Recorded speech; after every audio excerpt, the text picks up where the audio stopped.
Hi, good afternoon, everybody. Welcome to today's session of your Market Navigator series. Hope you're all keeping safe.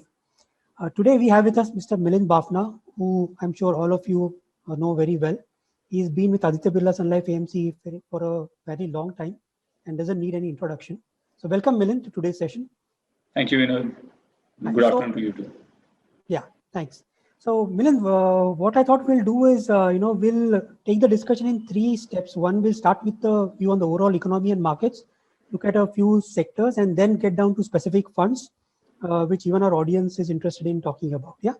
So to start off with the economy and markets, as we have seen in the past week or two, there's been a lot of volatility both in the Indian markets as well as globally.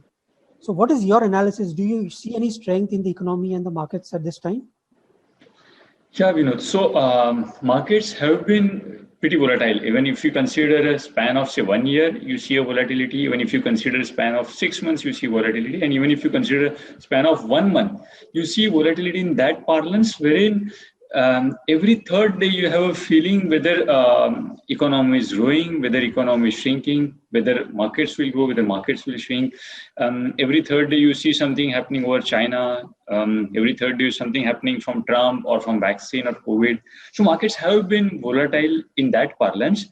But if we see on a structural basis, let's say what has happened on year-on-year basis, one can really figure it out. Yes, that we have been seeing the bad times. We have seen COVID, but then because of the hope of yes, things will be better soon, whether it is 3-month period or 6 months period, markets have been rallied ahead of the expectations, I would say.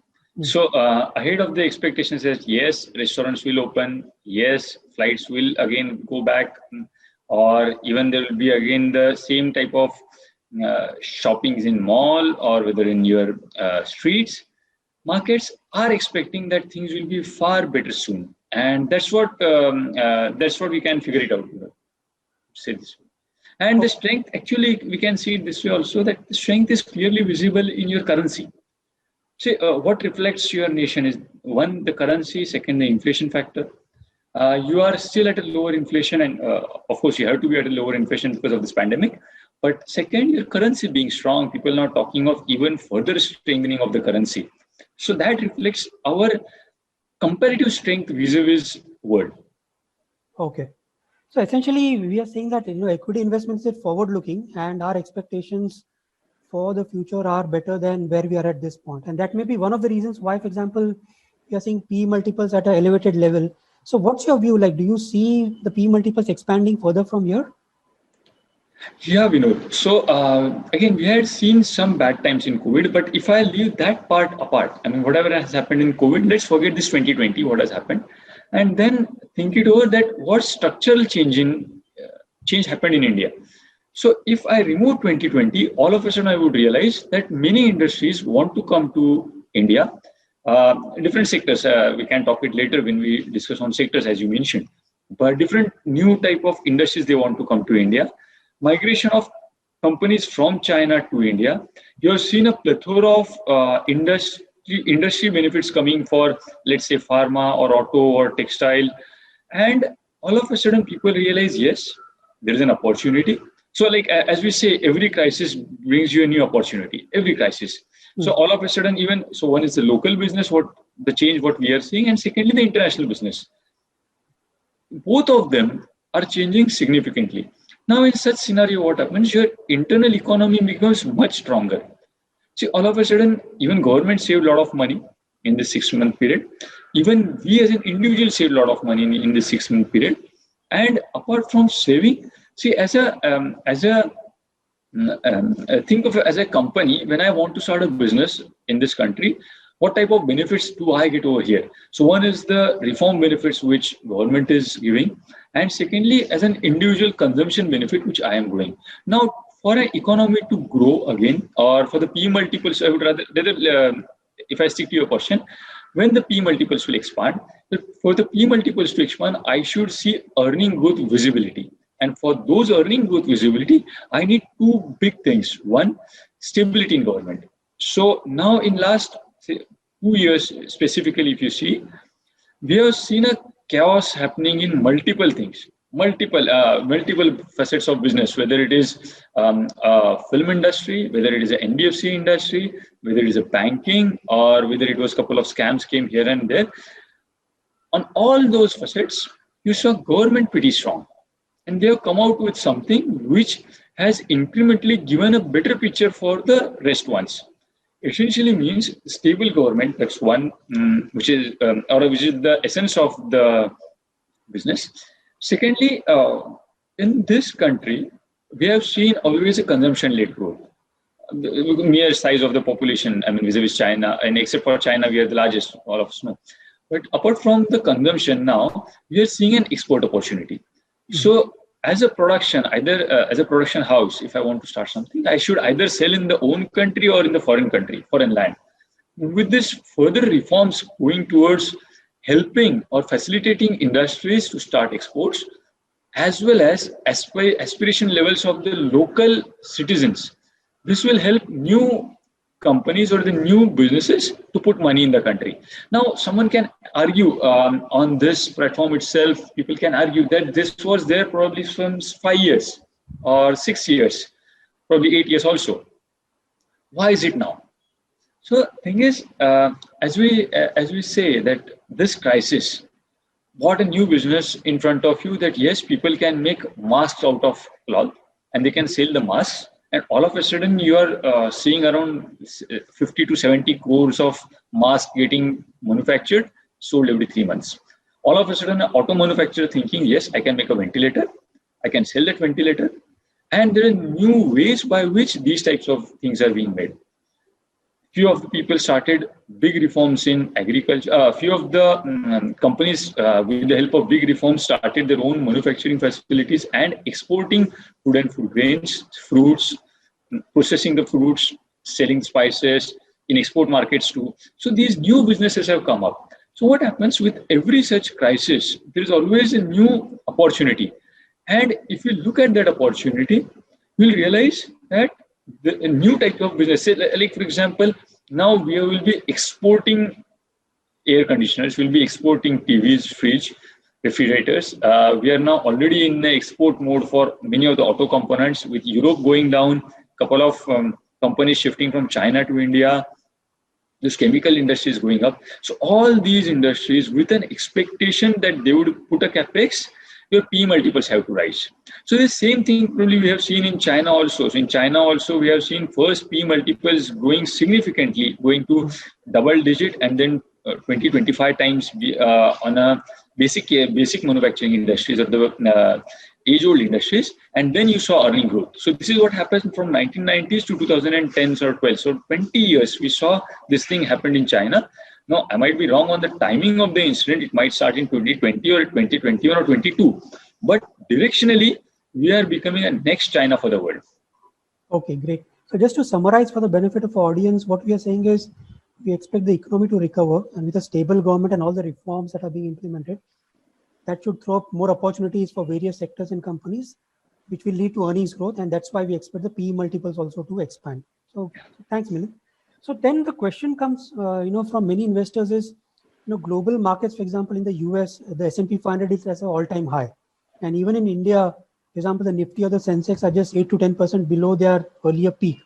But if investors see their own portfolio statements, they don't reflect these kinds of returns. So what do you think is maybe the reason why this is not reflected in the investors' portfolios?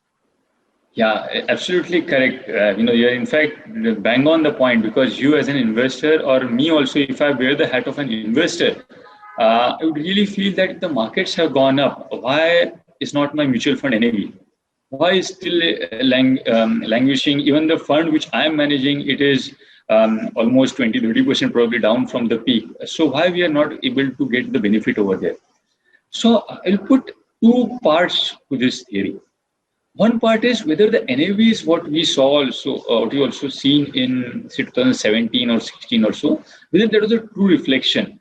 So perhaps I feel there was not a true reflection, there was slightly more stretched, because couple of stocks, couple of companies which you bought at that point of time, they were at their all-time high, way ahead of their earnings. And then when they fell, there was a significant downside in those stocks where even a couple of funds unable to sell them, and those funds didn't reach the old NAVs. This is, I'm talking of classical mid and small cap or small cap type of funds, even multi-cap type of funds of 2017-18. But even in large cap, what has happened is only some 7-8 stocks or 10 stocks where the re-rating was significant, where the weightage is gone beyond 10%, and as you know, a mutual fund manager can't buy anything beyond 10%. So there is some hit because of that. Secondly, again, those stocks ran well ahead of the time. Then there was one issue which happened because of the classification of funds, wherein a couple of funds were asked only to buy some X amount of stocks beyond this market cap, and hence a bipolarization was created. So 2-3 years. So, if we segregate the entire period before 2017 and after 2017, though I know we are talking of only 3 years, but before 2017, mutual fund investors really were making similar type of money. What has happened from 2017 and which we were unable to capture, I would say, as an industry also, was one, bipolarization in the number of stocks. Secondly, there is a new set of businesses which came with a lower market caps. And hence, none of the big mutual fund, in terms of, I'm talking of mutual fund in terms of size of those funds, were able to garner that confidence in buying those stocks. And hence, there was not a decent participation in those type of companies. So eventually, all the mutual funds found it very difficult to beat the index. Then if I am comparing myself with a Nifty, even I was unable to beat Nifty. If I am comparing with mid-cap, I was not able to beat mid-cap too. And if I was competing against small cap index based on the type of the fund, even I was not able to beat that too. Again, the bipolarization was such that in the same Sensex, 10 or 12 stocks gave you average returns more than 3% standard deviation. And similarly 10-12 stocks give you on a lower side. In this type of structure, it was very difficult. Now then the question would most investors would think, and as you rightly said, that is, there's a reason why probably a couple of investors thought, oh, let me invest myself. Let me go in market, let me buy those 5-6 stocks and get in my cup of money. See what happens, this type of tendency comes to the investors, no wonder. And it remains for a while. It remains for 1 year, 2 years. People tend to think that they would be able to manage the same type of money. What happens typically is you invest in 5 stocks or 10 stocks, whereas a mutual fund manager will tend to invest in 50 stocks. So for some period of time, essentially, yes, your 5 or 10 stocks will fire really nice. You can make really nice money in that period of time, and you can beat or outperform many fund as well as fund managers. But over a period, so because you have seen this time happening in 1970s also, in 1983 also, in 1991 to 92 also, after the dot-com crisis also, then in 2006 also you saw this, in 2009 also you saw this, in 2015 also you saw this happening, though the 2009 and 2015 was only short period of say 6 months to 1 year. This is a period where you are seeing since last 3 years, we are finding it difficult to beat the industry. Nevertheless, as normalization happens, because when we always see when the normalization happens, and there's one trigger which has already happened from SEBI, when the normalization happens, the mutual funds will essentially significantly outbeat the indices. Because there will be a broad-based participation. And this broad-based participation, which most of the investors and advisors, I'm sure they would be aware of, and they would be hearing from most of the fund managers, broad-based participation in the market has begun. And hence, we are now on the cusp of the next bull cycle, next bull rally, I would say. Okay. So in that context, do you see any risk for the markets? For example, we are seeing this India-China conflict, other geopolitical tensions. So what's your view on that aspect? Yeah, see, India-China, to be very blunt, India-China issue was there since last 40 years. See, since 40 years, there was always a skirmish across the border, and even numbers would indicate that. So, if you go and do RTI, you get the data of how much land we had, how much land some other country had captured. We can get all the details, and there has been this conflict since times. It's that vocal media right now. It's helping us out that understand. Oh yeah, hey, it's a really big issue, and yes, of course, it's a big issue. Just that this issue was there since times. This is the first time that we are countering them and in a much aggressive way. So we have never seen historically, at least in last 40 years or 30 years from when I understood, or even if I discussed with my father when he has seen it, post-China, Indo-China war, he has never seen the aggression, this type of aggression, where is Indians going and capturing the heights over there. And the counterparty is going on back foots. That essentially means we are really stronger, whether geopolitically, whether in terms of our strengths in foreign countries or our diplomacy, which has helped probably in foreign countries. So we are really strong over there. Thirdly, see, let's say what strength of India and China? We are actually complementing each other. So it's couple of whether it is chemicals or couple of components of, say, electronic goods or some other high-end pharma products. So, 3 products which are made by India, they are probably further complemented by China and then they're sold. And same thing, 2 products are made by China and they're further increased in terms of value addition by India and they're sold globally. So in a way, it can be a more of complementary gesture than fighting each other. But there will be, of course, some market share change wherein India will gain from China slowing down or shifting from China. Reason being, China is almost at 20-25 times couple of businesses of India. But as you said, conflict, I feel is it's already done. It's already been thought of. And if you further read geopolitically, what has happened is after the entry of Russia and China, Russia and USA on the diplomatic side towards India, it has more subdued. So that should not hamper any of our foreign players coming to India and putting money. That's one, in terms of P multiples. Secondly, in terms of earnings, it will aid only rather than going wrong.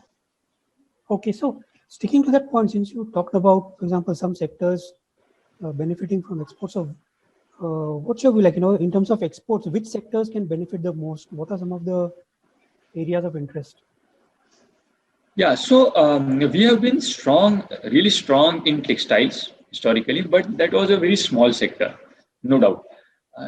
Then we have been strong in auto components. So if we see in terms of structure of the Indian industry, first we are strong in textile or auto components where there was a lot of mechanization done by the country. Then now we are becoming more stronger in pharmaceuticals and chemicals. Pharmaceuticals as such, we have been strong in N-1, N-2. That is something which, let's say with the final product, to make that product you require an API, and to make that API you require some N-1, N-2 drugs. These type of drugs, their quantity required for any particular product of those N-1, N-2 things are significantly small. And hence, India is garnering that opportunity. India is garnering the opportunity of chemicals. There is a big time shift of Europe in India from China that is happening in the tiles and ply sector, even in terms of paper. So all the smaller industries are going big in terms of exports. Then one new change which will come up, that is sale of white goods. So all of a sudden, with these new facilities coming out, I don't want to name the companies, but then of course most of them were coming. But the capex they are doing to export the refrigeration units in terms of industry as well as residential. Thereafter, you are seeing even your television sets getting sold, your ACs getting sold, and couple of plants which are getting manufactured. They're only for the export. I mean, just like EOU, but without any EOU benefits, with some other benefits, with some SEZ benefits, they are getting it. Third big sector where we can't invest right now, as of now, is defense.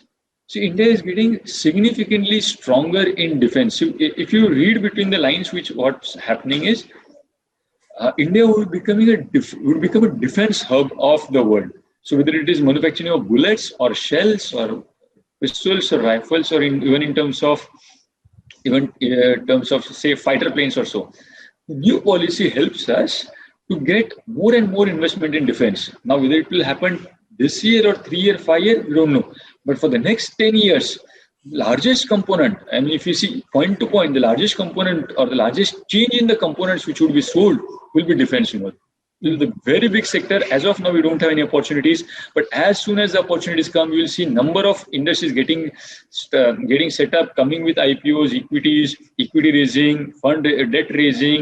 And there will be new, altogether after 10 years, you will see probably the defense sector will have some weightage in the index too. I'm talking of Nifty. Right. Okay, that's great. So in terms of this export opportunity, are there any risks on the global front? So whether it's, for example, uncertainty because of the US elections, or we are seeing the resurgence of the virus in Europe, for example. So what's your view on some of these global aspects? Yeah, see, this... See, even when this COVID started, many of the people are comparing COVID with 1918, the Spanish flu virus. No wonder it was, the Spanish flu was much more dangerous than COVID in terms of the medical facilities were not available at that point of time so much. And secondly, the second, third wave was much more stronger at that point of time and much more delayed that point of time, because during those days there were not enough flights, or there were not flights, and even there was transport. There was very less transportation facility. There was very less transportation facility. So the second, third wave lasted long, and the Spanish flu was significantly severe. For us right now, because of medical facilities and the rate of recovery, what we are seeing in India or in the global world, we are out of the flu immediately. So if I just want to delete this period, it's only a period of 3 months. I feel COVID, or you can see some COVID-2 or COVID-3, people, we have to live with it. And there will be changes in your lifestyle, changes in your day-to-day habits. I mean, you may not probably go to office, you may work from home, you might go to some remote place, but then different type of consumption would happen. And all of a sudden, you will start consuming more data. All of a sudden, you will probably, since you're saving money on transportation, you will start spending on something else. So that will give us new opportunities. Okay. So, the IPL season has just started. So my next question will be in that context. So I think a week or 10 days ago, SEBI bowled a googly in terms of, the mandate change for the multi-cap funds. Yeah. So do you think, that's logical? What will be the impact on mutual funds or any companies? How should we play this googly? Actually, it's a very nice move by SEBI. It's a very, very nice move by SEBI. See, if we discuss, because I discuss with many mid and small cap companies, and I really like those companies. I've seen them growing significantly faster, and the rate of growth is much faster than the large cap companies. See, the problem of these companies was getting funds, and there are only two ways: either you get debt or you take equity. Now, because debt was becoming more and more difficult, with NBFCs not giving debt, couple of even banking norms becoming more stringent, stronger, none of the small and mid-cap companies, MSMEs, were able to raise funds for their working capital needs or even for the capex needs. Now, when getting equity is very difficult, when getting debt is very difficult for these companies, the only way out was getting equity. Now, let's say if I'm an entrepreneur, what I can do? I have to raise equity, but if I go to mutual funds, I would get a reply, no, I'm not that keen because you're not a part of any index. So unless I become a part of any index, a mutual fund manager may not be able to buy me. So in a way, what SEBI is trying to do is loosening out these things. He's trying to make you understand that yes, you have to invest in smaller companies, but yes, with due diligence. You're not supposed to go and give money to any hanky-panky and screw away the funds, screw away public money. But you have to do your proper due diligence and give money to I would say entrepreneurs. So in a way, what SEBI has done is he has loosened out the way money can be raised. Hence, I feel it's a very nice way by which SEBI is enabling. It's an enabling decision for entrepreneurs. That's one. And in terms of mutual fund also, if you see, so that's in terms of raising money in terms of business, and in terms of mutual fund also, you see, a couple of such norms were not helping us in buying small cap stocks. small and mid-cap stocks. And I've really felt the brunt of it, so I know it very well. Okay. And now, this has actually enabled for many mutual fund managers to rethink that whether they would be able to buy this company and buy this company at these valuations. Okay. So overall, you feel this will be good in terms of providing liquidity to small and mid-cap companies and entrepreneurs? Absolutely. Okay. Okay. Thanks, Milind. I think the first section, we have got a good overview, top-down view in terms of the economy and the markets, both in terms of opportunities and risks. I'd like to spend the next few minutes on two sectors that you cover, which is the oil and gas and chemicals. So let's start with the oil and gas sector first. Oil is at about $40 a barrel. What's your view on this sector going forward and on the companies in this sector? You see, our view on oil is it has to remain above cost of production by around, say, $5 or $6. Not beyond that, because that's the ROC that any standard classical economy business is making right now. So even so for a short period, it can go to 180 also, and that short period can be as long as 2 years. And for a short period, it can go to $10 also, and that short period can be as long as a year also. But eventually, it has to be at a cost of production, and the cost of production is growing at a rate of around 4 to 5% based on the metal cost as well as couple of costs associated with the energy. Hence, there will be only say $40 to $60, $70 as a structural rate for oil. Plus, the way renewable energy is coming up, solar energy will be coming out. Eventually, oil will go towards chemicals rather than producing fossil fuels, because need of power will be, I'm talking of 10 years or so, but need will be facilitated by renewable sources or something which the base load can take up with, and crude oil will essentially go directly toward chemical. A couple of Indian companies are going that way. They are making those type of arrangement by which their refinery will only produce chemicals and no more petrol, diesel. But that will happen in a period of 5 to 7 years or 10 years or so.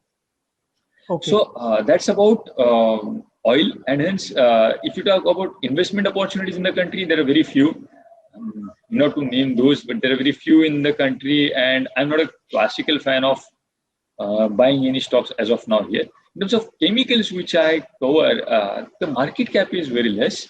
Of the entire sector, you can get in around 70, 80,000 crore. But opportunity is very big. So as we will be exporting most of the chemicals, whether it's basic agrochemicals, catalysts, then pharmaceuticals.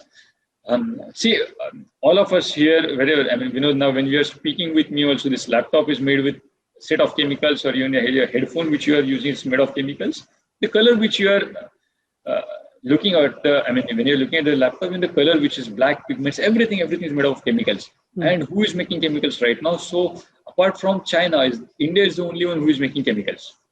One more thing which we have to understand over here is chemical is not a bulk business.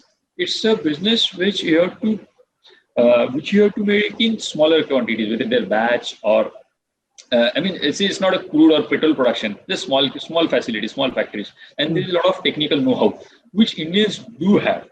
So the two sectors, if you see in terms of growth, chemicals will grow at 12% plus, because 7-8% is contributed by the domestic consumption and 4% is contributed by your exports. Whereas oil will be relatively flat sector as such. Okay, and the chemical sector is also of interest because of this whole trend of shift of manufacturing from China to India and make in India. Do you think that will be a significant tailwind for chemicals going forward, or only for certain segments in chemicals? So it is a big tailwind right now for many of the industries. So if I divide chemicals into, say, organic and inorganic, then I go into organic, there are pigments or colors or dyes. There is one stuff coming up. Then there is a segment of high-end specialty which will probably go into your medicines and detergents. Then there are some chemicals which will be going in a manufacturing of certain chemicals or certain metal industries, foundry industries. All these companies, they are shifting towards India. They're shifting towards there. One, for the diversification. Second, there is a natural tendency. I don't know, somehow I've seen with the Japanese guys, when they are trying to put a couple of plants in India, they're having a collaborator in India, in Indian facility. They're setting up this plant and enabling the export. And when you discuss with them, the reason for choosing India is secrecy, or the IP rights of them which they have, they are getting protected, and they are not that sure about any other country. Okay. Okay, thanks, Milind. So between oil and gas and chemicals, essentially we are saying that chemicals is of more interest. Although it's a small sector, the growth there will be higher and it has Yeah. tailwinds, basically. Yeah, great. So let's move on to our third segment, which is on the funds you manage. And let's focus on the pure value fund, right? So, we have seen as investors both good times and bad. So after the peak in Jan 2018, we've seen 2 years of underperformance. And although you may have covered the reasons before, but still, if you could highlight the top 3 or 4 reasons for the benefit of our viewers, then that would be much appreciated. Yeah, very much. So yes, 2 years have been really bad. In fact, 2.5 years now, because now we're almost halfway 2020. Except for the last 6 months, which were okay, not in the way which I wanted it should have been, but still it recouped some amount of losses. But 2 years have been really bad, and I've discussed in multiple forums, about how bad things are becoming for pure value. And so where we got stuck, we had got around 90% small and mid cap at that point of time.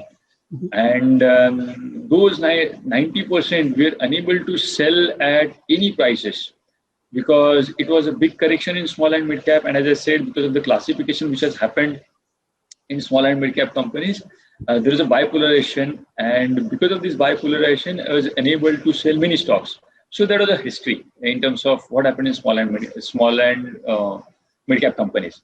Secondly, in terms of sector allocation, at that point of time, we had very less amount of banking, we had less amount of IT, and these two sectors rallied significantly. So banking was historically negative, and I am negative right now. I don't think so that it's a very big structural sector for us. A couple of banks could be good for us, but as a sector, it may not be able to be the same returns which it gave in probably last decade. So in such scenario, there's 2 years, and then again we got through a phase of correction for the fund. So from 90% of small and mid cap companies, it was decided that yes, we should have more amount of large cap companies, and hence we decided that to have large cap from 30% to 50% in terms of weightage, and small and mid cap from 50 to 70%. This was essentially to protect the investors from any further downfall. So I'm not sure, or I'm not in a position to tell that yes, I have protected from further downfall, because at a point, if I just see point to point what my fund was when COVID has begun, my NAV would have been further down by 20-25% if I would have held the same stocks. Okay, today I would have garnered another 10% more, which I am having. Let's say if the NAV is 45 right now, the NAV would have been 50 if I would have been at the same small and mid cap ratio. But you can't run a fund that way. So my problem to share with all the investors or IFAs over here is, see, when it is decided that this fund should give you a decent return with a decent risk reward ratio, it becomes imperative for a fund manager to make a structural change in his fund, whether today or after 2 years. Now, a structural change in this fund with the size of the fund growing was, we need to have a good breakup of large cap, mid cap, and small cap stocks. So as of now, it's 50% large cap, 25% small cap, and 25% mid cap. So a classic mid cap, multi cap fund of SEBI. So in this structure, what happens? Your essential returns. So let's say if I compare to a small cap fund, which has 90% small cap, your returns compared to that type of fund will definitely be lower. I'm completely ascribing to the fact here it has to be lower, because small and mid cap will give you more returns, but with a lot of volatility. What has happened, Vinod, and all the advisors who are listening and who know the fact of the matter being, when the carnage in mid and small cap was started, it was, and when I used to interact with a couple of advisors to investors too, it was being discussed that yes, we need to protect the returns. It's better to go in large cap. Hence, it's a calculated, conscious decision that we should have 30 to 50% large cap and the rest small and mid cap. So that has been a problem that yes, for till the period COVID began, we could protect it. But when the return return journey post COVID, there is the most of the rally you have seen in small and mid cap. We are unable to capture the full run up, because if the small and mid cap has given, let's say 70% or 65% return, pure value has given only 50% type of returns. So it is lower than that. Probably it is just in line with large cap also, because in large cap, just 3 stocks went significantly high. They outpassed their all-time high. So if I leave those 3 stocks away, because as such I can't invest in those 3 stocks, they are not value in that parlance in our valuation terminology. So they don't fit in the value thing. So as such, we won't be able to buy those 3-4 stocks. Apart from those 3-4 stocks, if I compare myself with what has happened in last 6 months, I could have probably given 5 to 10% more returns, but as a perfect gesture, because now we have to protect this fund from any such fall. That's one.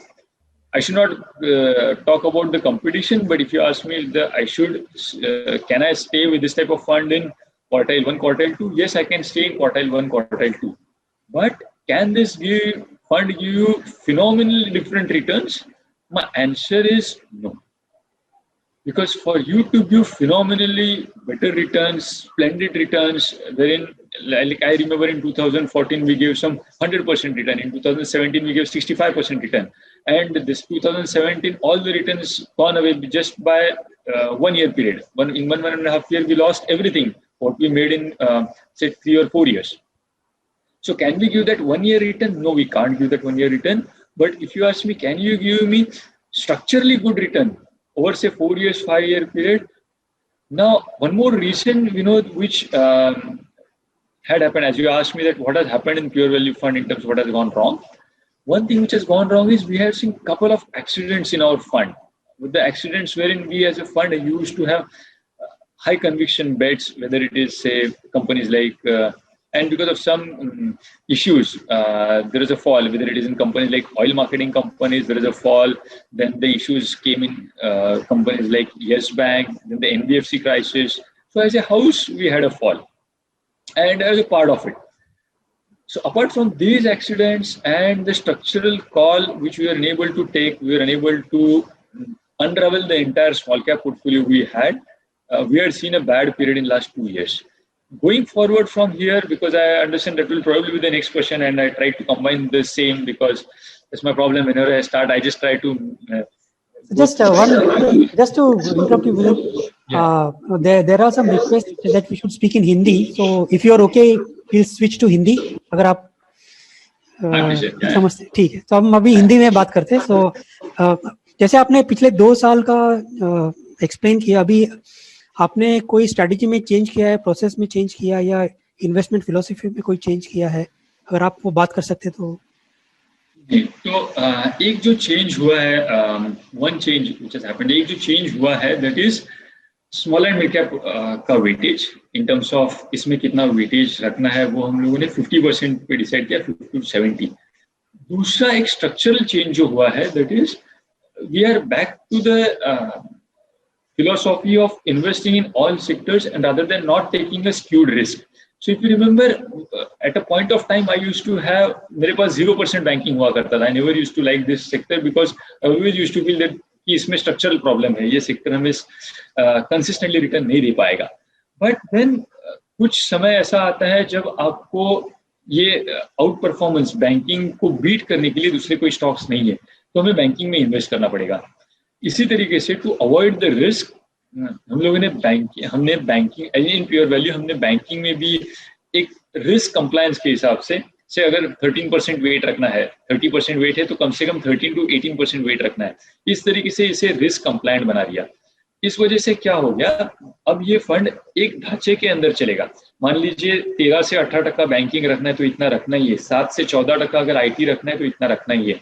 Pharma मान लीजिए अगर 6% wait है तो उसको आप 12 या 13 के ऊपर नहीं ले जा सकते हैं.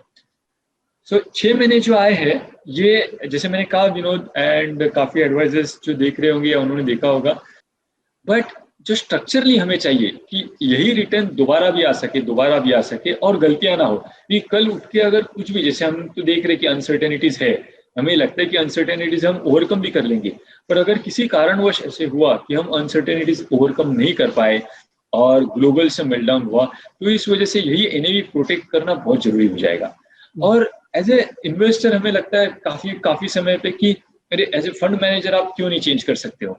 तो अपने फंड मैनेजर की भी काफी लिमिटेशंस होते हैं, उनमें काफी बंधन ऐसे अटक जाते हैं, कोई कंपनी स्टॉक्स नहीं बेच पाएंगे, लिक्विडिटी का माध्यम हो या से फंडामेंटली कोई चीज अच्छी लग रही हो, 3 साल के लिए अच्छी लग रही हो, पर इमीडिएटली अच्छी नहीं है, पर फिर भी आप बेच नहीं पा रहे हो। जैसे काफी सारे फार्मास्यूटिकल कंपनी, जैसे हमने जब फार्मास्यूटिकल फंड लॉन्च किया था तो हम बिरला ने एज ए हाउस कहा था कि यस यही समय कि जब आप हमें फार्मा में इन्वेस्ट करना चाहिए। एंड और हमने सारे फंड्स में फार्मा और आईटी हेवी ओवरवेट करके रखा था। तो यही कारण है कि लास्ट पिछले 6 महीने में सारे फिलअप में, मैं सिर्फ प्योर वैल्यू की बात नहीं कर रहा हूँ, गोइंग फॉरवर्ड, जैसे to answer your question Vinod ji, आपने जो क्वेश्चन पूछा था वो ठीक से जवाब देने के लिए, गोइंग फॉरवर्ड ये थोड़ा बैलेंस्ड फंड होगा। इसमें आप ऑल ऑफ सडन ऐसा नहीं देखेंगे कि इसमें बैंकिंग 0% हो गया और अचानक दूसरे 3 महीने में बैंकिंग 15% हो गया, ऐसा नहीं होगा। इसमें एक स्ट्रक्चरल वेट के आधार पर ही इन्वेस्टमेंट होती रहेगी। इसमें वैल्यू इन्वेस्टमेंट फिलोसॉफी द्वारा ही किया जाएगा, इसमें कोई ग्रोथ स्टॉक्स नहीं आएंगे। और एक चीज जो मैं हमेशा कहता हूँ मेरे एडवाइजर से और इन्वेस्टर से, कि अगर आपको कभी भी वैल्यू फंड्स में रिटर्न लाने, किसी भी वैल्यू फंड में, तो आपको एग्जिट करना पड़ेगा, आपको ग्रोथ सेल करना पड़ेगा। जैसे मैं हमेशा यही लिखता हूँ कि बाय वैल्यू सेल ग्रोथ, और इस कारण आपका हमेशा टर्नओवर ज्यादा रहेगा। तो अगर कोई फंड कहता है कि नहीं मेरा टर्नओवर ज्यादा नहीं है और मेरे वैल्यू स्टॉक्स भी है और फिर भी मैं रिटर्न लेके आ रहा हूँ, देन ये रिटर्न्स किसी और कारण से होने चाहिए। क्योंकि एक नॉर्मल इन्वेस्टमेंट फिलोसॉफी से अगर आप देखोगे इन अ ग्रोथ वाला कंट्री, हम जो एक probably India is a growing nation, growth वाले कंट्री में अगर आपको वैल्यू स्टॉक से रिटर्न लाने हैं तो आपको सही समय पे वैल्यू लेना पड़ेगा, और सही समय पे वैल्यू जैसी ग्रोथ को हिट करता है आपको बेचना पड़ेगा। क्योंकि जब तक आप कोई चीज बेचोगे नहीं तब तक आप नई चीज लेने के लिए तैयार नहीं होगे। और मेरी तो पहले से यही फिलोसॉफी है that unless you sell you won't be able to buy something new. इसलिए मैं तो काफी बार मेरे एडवाइजर से इस बारे में बहुत विवाद भी हो जाते हैं, डिस्कशंस में डिबेट्स हो जाते हैं कि आपका टर्नओवर रेशियो हाई क्यों है। मैं तो सबसे यही कहता था कि जब टर्नओवर रेशियो हाई होगा आपको इसमें रिटर्न्स दिखेंगे।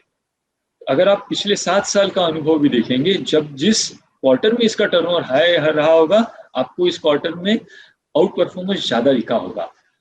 पर ये स्वाभाविक नहीं है, हम कंटिन्यूसली ये नहीं कर सकते हैं।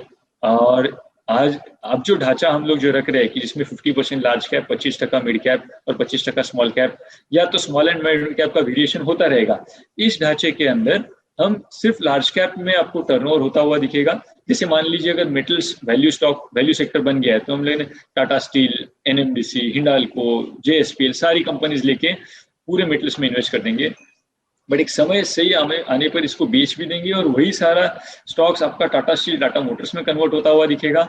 आपको वही हिंडाल्को कहीं एक दूसरे आईटी कंपनी में जाता हुआ दिखेगा, टेक महिंद्रा में जाता हुआ दिखेगा। पर ये रीस्ट्रक्चरिंग करती रहनी पड़ेगी, और यही कारण है कि आपको इस फंड में चर्निंग हमेशा ज्यादा दिखेगी, टर्नओवर हमेशा ज्यादा दिखेगा। हमारा पर्याप्त ये रहेगा कि हम इसे पर्याप्त तक से मान लीजिए 100-150% तक सीमित रखें और ज्यादा से ज्यादा स्मॉल एंड मिड कैप से इसको रिटर्न लेके आए, तो इस कारण फिर आपकी टेल बढ़ जाएगी, मतलब नंबर ऑफ स्टॉक्स बढ़ जाएंगे। तो गोइंग फॉरवर्ड यहाँ से आगे जब आप देखोगे तो इसमें जैसे मैंने कहा 30 से 50 लार्ज कैप रहेंगे और 50 से 70 स्मॉल एंड मिड कैप रहेंगे। टर्नओवर रेशियो 100 से 150% तक रहेगा। कोशिश रहेगी हमेशा कि टर्नओवर नीचे लाया जा सके, और उससे भी बड़ी चीज यही रहेगी कि आपको स्मॉल एंड मिड कैप में इंडिविजुअल कंपनी में बहुत ज्यादा वेटेज दिया हुआ नहीं दिखेगा। जैसे मान लीजिए अगर मैं किसी कंपनी में 2.5-3% ऑफ द फंड डाल दूं, मतलब 100 करोड़ ऑफ द फंड डाल दूं, तो ये बेचना बहुत मुश्किल हो जाता है कठिन परिस्थितियों में। तो ये अवॉइड करने के लिए पर कंपनी आपको वेटेज कम दिखेगा, ताकि जब लिक्विडेशन करना हो किसी भी चीज का वो आसानी से हो जाए। यही फ्यूचर स्ट्रेटेजी रहेगी Vinod. Okay, thank you Milind. आपने इन्वेस्टर्स के 2 सवालों का जवाब दे दिया। एक तो जैसे आपने कहा ये फंड में टर्नओवर ज़्यादा क्यों है, उसका भी आपने जवाब दिया, और आगे चल के आप ये फंड कैसे मैनेज करने वाले हैं, पोर्टफोलियो कंस्ट्रक्शन कैसे होगा, उसका भी जवाब आपने दे दिया। बट एक बात, क्योंकि ये भी सवाल आया है कि जैसे पहले फंड में 90% स्मॉल एंड मिड कैप था और अभी 50% है, और आप कह रहे हैं कि मैक्सिमम 70% तक जाएंगे, तो हम रिटर्न्स कैसे वापस लाएंगे इस फंड में, ये इन्वेस्टर्स जानना चाहते हैं। जैसे अगर ये 90% होता विनोद, और जिसने भी ये सवाल किया, और शायद काफी लोगों के जहन में ये सवाल होगा अभी कि रिटर्न्स कहाँ से आएंगे। तो ये जो 50% से 70% जो स्मॉल एंड मिड कैप, वो तो वैसे ही रहेगा जैसे पहले था। तो इसलिए उन 50-70% फंड के लिए तो हमें आशंका नहीं होनी चाहिए, तो वही रहेगा। अब प्रॉब्लम वहां पे आता है जहाँ पे जब ये स्मॉल कैप रैली चलती है, जैसे अभी चल रही है, से 3-4 महीने से चल रही है, तब small cap index large cap को 15 से 20% से आउटपेस कर जाता है। तो वो जो 30% या 40% इंटू 20% एक्स्ट्रा रिटर्न, मतलब मैथमेटिकली अगर मैं विनोद आपसे ये कहूँ तो 40% of the fund let's say which is invested in large cap और स्मॉल कैप उससे 20% ज्यादा चले हैं, तो 8% रिटर्न इस फंड का कम हो जाएगा। क्वांटिटेटिवली 8% रिटर्न ये फंड में कम होगा अगर ये पूरा 90% या 95% अगर स्मॉल कैप होता तो, नो डाउट। तो ये 8% गैप ब्रिज करने के लिए, वही मैं कहना चाहता था, ये 8% गैप ब्रिज करने के लिए हमें थोड़ी एक्स्ट्रा एफर्ट लेनी पड़ेगी कि जो लार्ज कैप है उनमें आप सही समय पे एंट्री करिए। जैसे ही वो ग्रोथ हो गया स्टॉक, आप उसमें से निकल जाइए, चाहे पूरा नहीं निकलेंगे, आधा निकलेंगे, एंड ढूंढते रहिए कि अब यहाँ से आपको कौन सी चीज में वैल्यू नजर आ रही है। ये थोड़ा और ज्यादा एग्रेसिवली करना पड़ेगा नितिश भाई, पर इससे एक चीज अच्छी हो जाएगी, जब ये स्मॉल कैप रैली किसी वजह से जब रुक जाती है एंड और सबको ये लगता है कि अरे अब क्या करेंगे, तो ये लार्ज कैप हमें बेस प्रोटेक्शन अच्छा देता है। क्योंकि जब नीचे जाना होता है तब स्मॉल कैप, जिसे हम कहते हैं ना, स्मॉल कैप पानी नहीं मांगता, बस वही हो जाता है। तो ये प्रोटेक्शन लार्ज कैप से अच्छा मिलेगा। तो जैसे आपने कहा रिटर्न्स लाने हैं तो आपको लार्ज कैप के चर्निंग से रिटर्न लाने पड़ेंगे, और वो जो 50 से 70% जो स्मॉल कैप है उनको आपको प्रोटेक्ट करना पड़ेगा कि आप ये 70% स्मॉल कैप या मिड कैप स्टॉक सिर्फ 25 या 30 स्टॉक में डालने के बदले इसको 35 से 40 स्टॉक में डालिए या 45 स्टॉक में डालिए, ताकि आपका पर शेयर वेटेज कम हो, ताकि आप इससे काफी बार हमें ऐसे लगता है कि रिटर्न्स कम हो जाएंगे बहुत ज्यादा डाइवर्सिफाइड होने से। अगर आप पॉइंट टू पॉइंट देखिए, अगर आपके पास 50 ऐसे स्टॉक है जो 3 साल में डबल होने वाले हैं, तो सारे के सारे 50 स्टॉक आप इक्वल कंट्रीब्यूशन में लेके रख दोगे, यू विल बी बेनिफिटेड। तो हमें ये करके रखना पड़ेगा कि टेल ऑफ द फंड बड़ी रखनी पड़ेगी। ओके, थैंक यू मिलिंद, आपने बहुत बढ़िया तरीके से ये एक्सप्लेन किया पॉइंट। मैं थोड़ा आपका पोर्टफोलियो देख रहा था, उसमें जैसे अभी प्योर वैल्यू फंड में बैंकिंग में हम शायद थोड़े अंडरवेट हैं, तो और ये हिस्टोरिकली भी हमने बैंकिंग में कम ही इन्वेस्ट किया, तो ये आपका कोई स्ट्रक्चरल व्यू है बैंकिंग पे? हाँ विनोद, जनरली मुझे बैंकिंग में बहुत बड़ी अपसाइड आएगी ऐसा नहीं लगता है, और जो आती भी है वो इंडस्ट्री के साथ ही आनी चाहिए। जैसे बैंकिंग हम वापस बढ़ा भी लेंगे जब मान लीजिए जैसे अभी आज प्राइस टू बुक पे सब कुछ आ रहा है, बैंकिंग सब 2.5-3 टाइम्स प्राइस टू बुक पे जा रहा था, तो इसको थोड़ा और सस्ता होने देते इन अ वे, और ज्यादा डीप वैल्यू होने देते, तब बाय करेंगे। बट जैसे ये वैल्यू की सीमा पार कर लेगा हम उन्हें बेच देंगे। पर स्ट्रक्चरली बैंकिंग इंडस्ट्री में हम पैसा बना सकते हैं क्या? तो जवाब नहीं है, क्योंकि बैंकिंग के निम्स कंप्रेस होते जाएंगे, इनका जो नेट इंटरेस्ट मार्जिन है जैसे जैसे कंपटीशन बढ़ेगी कम होते जाएंगे, और कंपटीशन बढ़ी रही है। Secondly, requirement of returns from a bank is going down. यही एक कारण है कि मैं बैंकिंग हमेशा से, पहले तो इससे भी ज्यादा कम था, पहले तो 0% था विनोद, आज तो भी 15% रखा है हमने इस फ्रेमवर्क के जरिए। ये कम है, आपने सही कहा। इसके बदले ज्यादा मैंने वेटेज फार्मा पे दिया हुआ है, जो मुझे पहले से एक स्ट्रक्चरल सेक्टर लगता है, बिकॉज फार्मा की जो साइकिल होती है वो लंबी साइकिल होती है। सिर्फ फार्मा भी एक सिक्लिकल सेक्टर है, बड़े स्ट्रक्चरल सिक्लिकल सेक्टर है।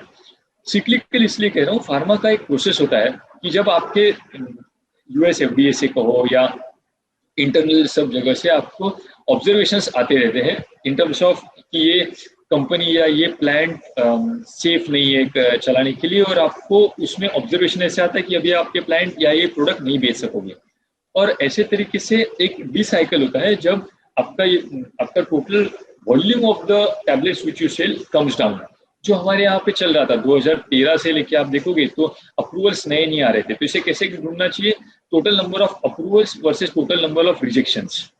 When that ratio reverses, जब आपका total number of approvals to the ratio of rejections reverses, और कमर्शियल अप्रूवल, सिर्फ नाम के लिए अप्रूवल नहीं, अप्रूवल के लिए तो मैं तो 10 मॉलिक्यूल रिसर्च करके भेज दूँ, कमर्शियल अप्रूवल गोज अप, तब ये सेक्टर को लेना चाहिए। जो अभी चालू हुआ हमारा 2018 से, तो 2018-19 से जब अप्रूवल्स आना शुरू हो गए तो कम से कम आपका 1.5-2 साल लग जाता है वो फैसिलिटी लगाने में, और फिर आगे ये चलता है 3-4 साल तक। उसके बाद क्या हो जाता है, जैसे आप एक्सपांड करने लग जाते हो, वहां पे वापस से थोड़ा सा, जिसको हम कहते हैं कि ध्यान नहीं रहा, या प्रोसेस में एनोमली जाना शुरू हो जाती है, and then you again see a disapproval stage कि यहाँ पे यूएस एफडीए आके वापस ऑब्जर्वेशन देगी और ये कम करना शुरू करेगी। तो ये स्ट्रक्चरली अप ट्रेंड में है, तो ये मैंने अभी फार्मा में देखे रखा हुआ है, बैंकिंग का वेटेज। ओके, और मैंने देखा कि हमारे फंड में अभी एग्री फोकस स्टॉक्स में भी आपने इन्वेस्ट किया, और एक इन्वेस्टर से क्वेश्चन भी आया है कि आपका क्या व्यू है एग्री और एग्री एक्सपोर्ट सेगमेंट पे? सी, एग्रो केमिकल्स में और एग्रो प्रोडक्ट्स में, जैसे रूरल इकोनॉमी में आप देखेंगे तो बहुत ज़्यादा मनी फ्लो हो रहा है, बहुत ज़्यादा पैसा जा रहा है। जैसे अभी ये भी रेजिलिएंट जो था सबसे ज़्यादा, वो एक रूरल पर्सन था, रूरल आदमी था। उससे देसी किसान भी हो सकता है, नॉन किसान भी हो सकता है, मतलब जिसकी खेती वाली इनकम नहीं है पर दूसरी इनकम है, वो जो नॉन किसान, तो इनके पास बहुत पैसा गया है। अगर आप स्ट्रक्चरली भी देखोगे 6 महीने में जो हुआ है, 6 महीने में किसी को खाने के लिए पैसा नहीं खर्चा करना पड़ा, गवर्नमेंट ने उपयुक्त कर दिया था। दूसरी बात है, इनका फिर जो भी खेत था, अगर मान लीजिए मेरा 7 से 8 हज़ार रुपया पर फैमिली खर्चा होता है, मेरे 50,000 बचे हुए हैं। ये 50,000 मैं इस तरीके से यूज करूंगा कि जैसे मान लीजिए मुझे ट्रैक्टर लेना है, ट्रिल्स लेनी है, सीड्स लेनी है, अच्छी ज्यादा खेती करनी है, घर ठीक करना है, तो ये सब के लिए मेरे पास पैसा अवेलेबल रह गया। यही कारण है कि यहाँ से रूरल इकोनॉमी ज्यादा स्पीड से चलेगी देन अर्बन इकोनॉमी, और उसके विपरीत अर्बन इकोनॉमी में आप देखोगे तो मिडिल क्लास लेवल्स में इनमें सैलरीज थोड़ी सी क्रंच होती रहेगी, कम होती रहेगी। जैसे जैसे वर्क फ्रॉम होम भी आते रहेगा, उनका कंजम्पशन पैटर्न चेंज होता रहेगा। तो मेरा इंक्लिनेशन टूवर्ड्स रूरल इकोनॉमी इस वजह से ज्यादा है कि वहां पे कंजम्पशन भी होगा और प्रोडक्शन भी होगा, वैसे अर्बन इकोनॉमी में सिर्फ कंजम्पशन होने वाला है। ये एक कारण है। ओके, और एक जनरल व्यू है, जैसे जो ग्लोबल फोकस सेक्टर जैसे आईटी है, मेटल्स है, या ऑटो एंसिलरीज है, उन पे आपका क्या व्यू है? क्योंकि जैसे अभी ग्लोबली यूएस है, चाइना है, वो इकोनॉमिक रिकवरी के टर्म्स में इंडिया से आगे है, तो ऐसा एक व्यू है कि ये सेक्टर्स अच्छा कर सकती है, जैसे आईटी स्टॉक्स अच्छा कर रहे हैं, तो इन सेक्टर्स पे आपका क्या व्यू है? वहां पे आपको वैल्यू नहीं दिखता है क्या? जी हाँ, इससे आईटी में काफ़ी वैल्यू रहेगी, एंड न्यू एज आईटी में तो और ज़्यादा रहेगी, क्योंकि न्यू एज आईटी अपने आप में बहुत कम हो रहा है अभी। न्यू एज मतलब एआई और काफ़ी सारी चीज़ें जो बियॉन्ड सर्विसेज जाएगी। इंडियन करंट आईटी जो है वो सर्विसेज और कुछ प्रोडक्ट्स के आधारे बिजनेस करता है, पर जब ये न्यू एज आईटी में जाएंगे वो काफ़ी बड़ा होगा, डिजिटल प्लेटफॉर्म काफ़ी बड़ा होगा। ऑल ऑफ अ सडन अभी जो ऑटोमेटिक कार्स आ रही है, या इवन जो ईवी आएगी, इलेक्ट्रिक व्हीकल जो आएगा, उसमें जो आपको ऑटोमेशन लगने वाला है, काफी अलग तरीके का ऑटोमेशन होगा, जहाँ इसका मान लीजिए ऐसे कंप्यूटर ही आपके गाड़ी में होगा, इन अ वे तो इस टाइप के ट्रांजिस्टर्स होंगे that it will be working to the microchip. तो ये जो आईटी होगा ये अलग किस्म का आईटी होगा। इसलिए इंडिया में वापस अभी तक जो आईटी था that was only exporting IT, कि हम लोग उन्हें जो चीजें चाहिए बना के एक्सपोर्ट करके दे रहे थे। अपने यहाँ पे शुरू हो जाएगा consumption IT, that is one.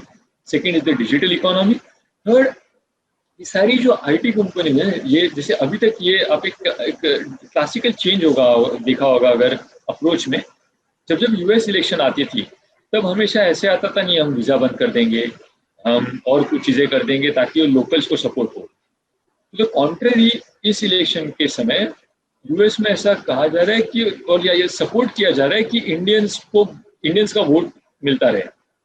सो ऐसे सिचुएशन में ये वीजा बंद हो, ये वीजा बंद हो, इनके अप्रूवल नहीं मिलेंगे, ऐसा नहीं होगा। वरना एक नॉर्मल यूएस इलेक्शन में इंडियंस को वीजा जाना, फार्मास्यूटिकल कंपनीज के डिसअप्रूवल होना, ये एक आम बात हुआ करती थी। ये सब ऑलमोस्ट अभी बंद होते जा रहे हैं। सो ये सारे सेक्टर जैसे आईटी हो गया, या even metal for that matter, metal तो चलो क्लासिकल ओल्ड इकोनॉमी सेक्टर है, वो तो चलेगा as the growth in the entire world begins. ये सारे सेक्टर में जो उसमें बहुत ज्यादा वैल्यू अभी भी बाकी है।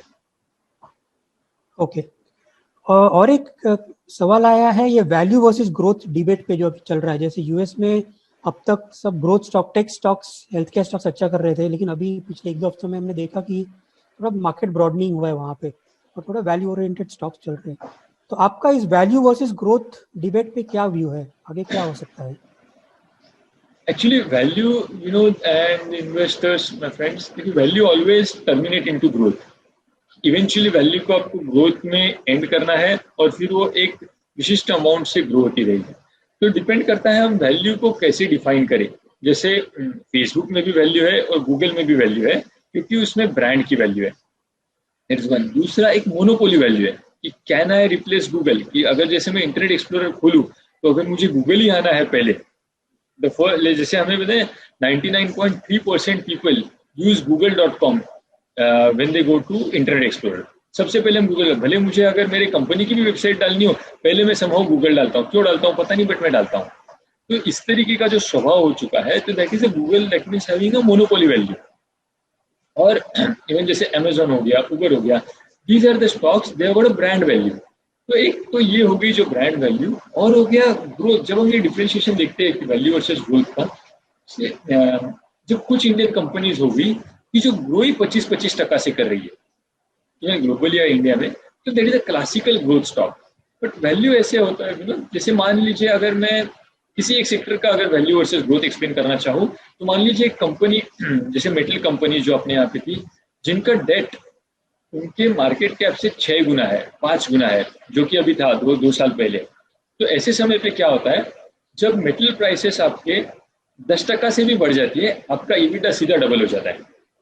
जैसे आपका ईबिटा डबल हो जाता है, आपको वैल्यूएशन पे ये जैसे पहले अगर कोई चीज 6 गुना लगती थी ईबिटा पे, वो 3 गुना दिखने लग जाती है।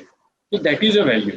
तो ऐसे समय पे हमें वैल्यू क्या देखना चाहिए, असेट की वैल्यू देखनी चाहिए कि असेट कितनी वैल्यू का है।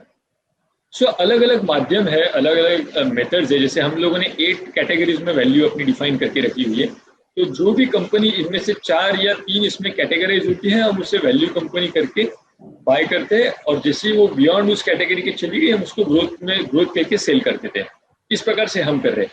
बट ग्रोथ मतलब ज्यादा रिटर्न्स कौन देगा, तो जैसे मैं कहता हूँ इवेंचुअली वैल्यू और ग्रोथ दोनों सेम रिटर्न्स देंगे। जस्ट दैट आपको सेम टाइप के स्टॉक्स में रहना है। ऐसा नहीं करना है कि आप अभी वैल्यू में हो, अब जब ग्रोथ चल रहा है तो आप ग्रोथ में स्विच हो गए, वापस वैल्यू चल रहा है तो वैल्यू। ऐसा नहीं, अगर आप ऐसे करोगे, जंप करोगे, तो शायद आप रिटर्न नहीं बना पाओगे, बिकॉज टाइमिंग गलत हो सकती है। Okay, thanks Milind. आप ऑलमोस्ट अभी 5 बजे के पास आ गए, तो मैं 2 सवाल आपसे पूछूंगा जो काफी सारे अपने एडवाइजर और इन्वेस्टर्स पूछ रहे हैं। एक तो आपने बहुत बढ़िया तरीके से एक्सप्लेन किया कि पहले 2 सालों में अंडर परफॉर्मेंस क्यों हुआ, फिर आपने क्या चेंजेस किए, पिछले 6 महीने में हमने थोड़ा परफॉर्मेंस वापस आते देखा है। तो आगे चल के आपका क्या व्यू है, इन्वेस्टर्स को प्योर वैल्यू फंड में रहना चाहिए या स्विच करना चाहिए, रीडिंग करना चाहिए? आप उनको क्या, एज अ फंड मैनेजर आप उनको क्या एडवाइस देंगे? विनोद, यहाँ पे अभी क्योंकि इसका स्ट्रक्चर ऐसा है, वैसी टू बी वेरी ऑनेस्ट बात नहीं है। जैसे 1-1.5 साल पहले भी जब हमारे इस टाइप की कॉन कॉल्स हुआ करते, तब मैं एकदम वर्बैटिम कहता था, वर्बोस था कहने के लिए कि सर इसमें आप संभल जाइए, क्योंकि परिस्थिति ऐसी है मार्केट की कि आप वैल्यू स्टॉक्स, एकदम जो वैल्यू स्टॉक्स है वो डीप वैल्यू हो जाएंगे, वो नहीं चलेंगे। हमें वैल्यू टू ग्रोथ माइग्रेट करके एग्जिट आउट करना पड़ेगा। इसलिए रिटर्न्स थोड़े सबड्यूड रहेंगे। जब तक ब्रॉड बेस्ड पार्टिसिपेशन नहीं आएगा, बड़ा रिटर्न नहीं आएगा। तो हम लोगों ने ब्रॉड बेस्ड पार्टिसिपेशन अब देखना शुरू किया है। अब कोई भी फंड, वेदर बिरला सन लाइफ वैल्यू हो, स्मॉल एंड मिड कैप हो, मल्टी कैप हो, सारे फंड्स में देखेंगे आप, जहाँ पे मिड एंड स्मॉल कैप का वेट, ओवरऑल वेटेज बहुत ज्यादा है, वहां पे आपको वैसे भी रिटर्न्स बाकी सारे फंड से ज्यादा ही मिलने हैं। सिमिलरली प्योर वैल्यू में, अगर मैं वैल्यू कैटेगरी में खुद को कंपेयर करूं, तो यस, अगर आप ये देखना चाहते हैं कि हाँ, can pure value give same return like a small and mid cap in a short term basis, answer is probably no. क्योंकि अगर आपको शायद 6 महीने में सेम रिटर्न चाहिए जितना स्मॉल कैप देगा, तो मुझे नहीं लगता है एग्जैक्टली देगा, बिकॉज शायद स्मॉल कैप ज्यादा चल सकते हैं। पर क्या 2 साल में, 3 साल में प्योर वैल्यू इक्वल रिटर्न देगा like small cap? The answer can be yes, because that remains the skill of a fund manager, wherein आप right combination of small and mid cap stocks ले लो, एंड सही समय पे सही समय पे लार्ज कैप में वैल्यू आइडेंटिफाई करके एग्जिट कर लो ग्रोथ में आते हुए, तो आपको 2-3 साल में काफी अच्छे सेम प्योर वैल्यू टाइप के रिटर्न्स दिखेंगे। तो आंसर कैन बी यस, हाँ जी 3 साल में दिख सकते हैं। इमीडिएटली 3 महीने 6 महीने दिखेंगे क्या? आंसर इज नो, क्योंकि इसकी स्ट्रेटेजी, इसका स्ट्रक्चर ये भी ऐसा रखा हुआ, इसका ढांचा ये अभी ऐसा रखा हुआ है कि इसमें कोई भी स्टॉक इस टाइप के फायर पावर का नहीं हुआ कि मैं अचानक से स्टॉक 1 महीने में डबल हो गया। नो, बिकॉज जो चीज डबल हो सकती है वो आधी होने में भी उतना ही समय लगाएगी। कि कोई चीज महीने भर में डबल हो गई तो शायद अगले महीने में आधी भी हो सकती है। तो इसलिए less risk but still you should get a good reward by effective churning of the portfolio and classical combination of stocks, the original pure value. Okay, thanks. मेरा लास्ट क्वेश्चन, कुछ इन्वेस्टर्स पूछ रहे हैं कि जैसे 2014 टू 17 में आप काफी एग्रेसिवली इन्वेस्ट कर रहे थे तो रिटर्न्स भी अच्छे थे, तो वो उनको कंफर्मेशन चाहिए कि आप कभी वापस उस एग्रेसिव स्टाइल को जाएंगे कि अभी आपने जैसे एक्सप्लेन किया। विनोद सॉरी, मैं सुन नहीं पाया, सॉरी विनोद।